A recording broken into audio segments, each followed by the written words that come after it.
Are you looking to learn more about Zoho Desk and how to use it? In today's tutorial, we're going to be setting up your Zoho Desk application, just some basic settings and domain settings to make sure that you are set up and ready to go. So let's log in and I'll see you there. So now that we're logged in, we're going to go ahead and start setting up your Zoho Desk instance.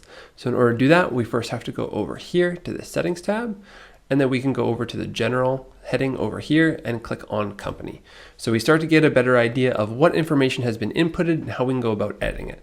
So if you do ever need to edit any of your company information, you can go ahead and just go up here, edit, change the employee count, change the description, website, fax, and then your information over here where you might be located. That is also super helpful.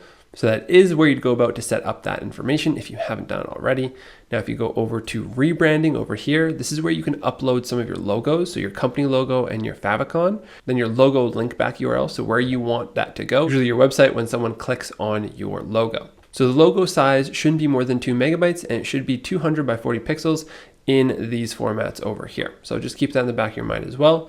We also have the ability to map a new domain. All right, in order to map your domain, you can go up here to the top right, click map domain. So we're just gonna type in an address over here. Let's say we want it to be support.clientric.co, and you're gonna see an error pop up. So it's going to say that the domain has already been added in some portal. In that case, I've already previously done that. So I'm going to use support.clientric.com, which does not exist. So it gives me this error saying, make sure you've mapped the CNAME entry and make sure you link it to this target over here in your domain side of things. So we have to exit out. We're then going to click this info tab, and then we're going to want to understand how we can map it. So this info tab right here gives you a bunch of information on how you can add in your new domain names that you want to map. So just follow along with these instructions and add in the proper information you need to into your domain settings. And once that's done, you can come back here and click verify once you add that in. So you'll come back here. Once you've mapped it, you're going to put in the domain, and then it's going to say verify ownership, and then you're going to get the SSL. So that's what's going to happen once you've added in that domain properly. And over here on the left, we have the portal name. So the portal is where your users are going to go to manage their tickets and to potentially look through the knowledge base and search on any help questions that they might need. So this is a great area to update as well, because you don't necessarily want desk.zoho.com. So as soon as you map your domain, it will change, and then you can change this link over here, whatever you actually want the portal name to be. So you could just leave it as support or support Clientric, because you can have different departments. It is important to have different URLs for your different portals. So just keep that in the back of your mind as well. Now, lastly, we have multiple brands. So we can set up multiple brands with a common user base. So it allows us to have let's say a top brand up here, and then each brand or product underneath it, you can have separate support systems for it. So that would be a great way to make sure that you're using it properly and setting it up to make sure that you and your team are being as efficient as possible. Now we also have the business hours. So this business hours allows us to set up when we're working, whether it's 24/7, specific hours, custom hours. We can set all that up for everyone, and we can also associate holidays or upload holidays to our support center so people know when we're working and when we're not working, which is very important.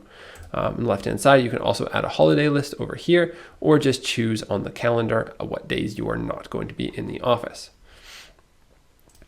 We also have customer happiness, where you can set this up. In another tutorial, we're going to show you the full extent of how to use this, but this is just to quickly understand that this is where you'd go to set up your customer happiness and update if you need to.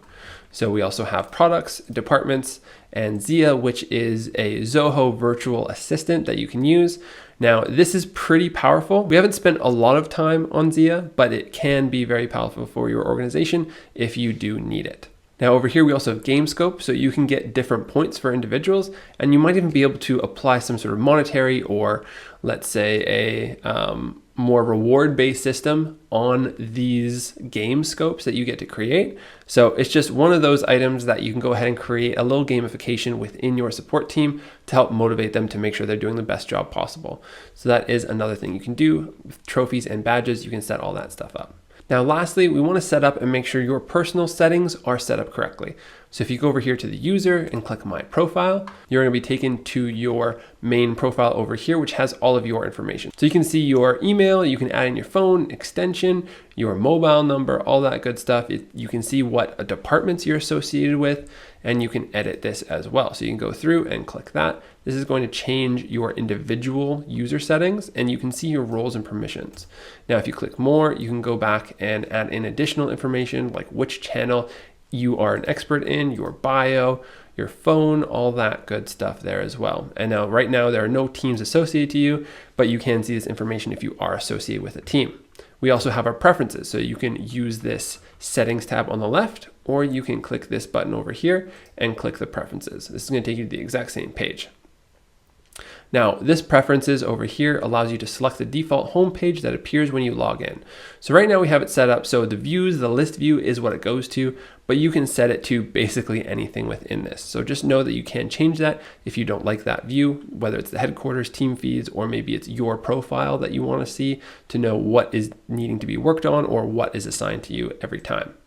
You can also set up, now if I get out of this, let's just select list view. So we can also set up keyboard shortcuts. So you can use those. You can use auto suggestions, conversation view.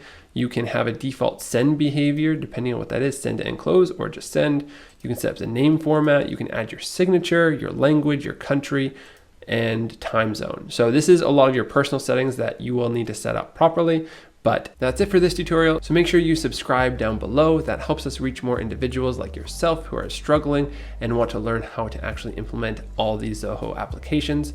And make sure that you like and comment on our videos. That really helps us reach more individuals as well. And then lastly, make sure that you join our social channels like Facebook and Instagram. We're growing a really awesome community and we can't wait to have you there. Bye for now.